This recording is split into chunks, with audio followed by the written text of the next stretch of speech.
nasional, elit-elit Badan Gizi Nasional dari wakil ketua sampai juga ketuanya bukan dari gizi, ahli gizi, tapi dari kepakaran lainnya. Dan ada juga riset yang banyak menemukan kalau MBG adalah politik bagi-bagi jatah kue untuk mencapai kemenangan dan kepentingan politik dari Prabowo itu sendiri. Dan MBG membuat banyak siswa keracunan. Dan kita tahu mengganti kepala Badan Gizi tidak bisa memberhentikan masalah MBG. MBG memang harus dicabut dan dihentikan keseluruhannya.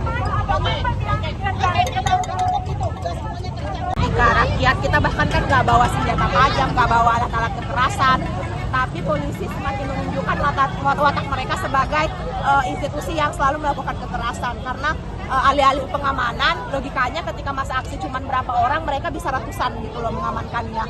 Dan bahkan bawa senjata di mana-mana. Dan kalau belajar dari pengalaman-pengalaman sebelumnya, kadang mereka cara membubarkannya itu dengan gas air mata lah, dengan apalah. Dan kita sangat mencekam dan kita nggak akan takut ya dengan represi-represi polisi. Karena kita tahu polisi itu harusnya tidak mengganggu sipil, dia harusnya mengamankan. Tapi ketika dia melakukan sebaliknya, maka itu adalah adalah titik keras untuk melayangkan kritik kepada institusi kepolisian ketika mereka tidak mengizinkan rakyatnya untuk berdemonstrasi di jalanan. Padahal negara itu kekuasaan mutlaknya ada di rakyat. Berarti polisi kekuasaannya harusnya bermuara pada rakyat, bukan pada pengamanan yang menuruti pejabat-pejabat yang mereka lindungi ataupun Prabowo yang mereka lindungi.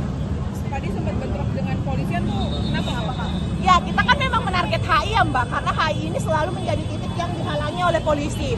Beberapa demo mahasiswa sebelumnya tuh selalu mereka mau ke HI, tapi mereka diberhentikan di depan UOB.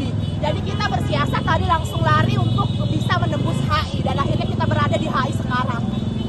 Ini bisa menjadi motivasi ya kawan-kawan, kita harus bersatu dan tidak takut dengan aparat dan tetap menuju ke lokasi aksi kita karena ada tuntutan yang mendesak di krisis hari ini secara ekonomi, krisis ekonomi dan krisis lainnya. Akan tetap dilakukan? Kita akan tetap aksi sampai ke Monika.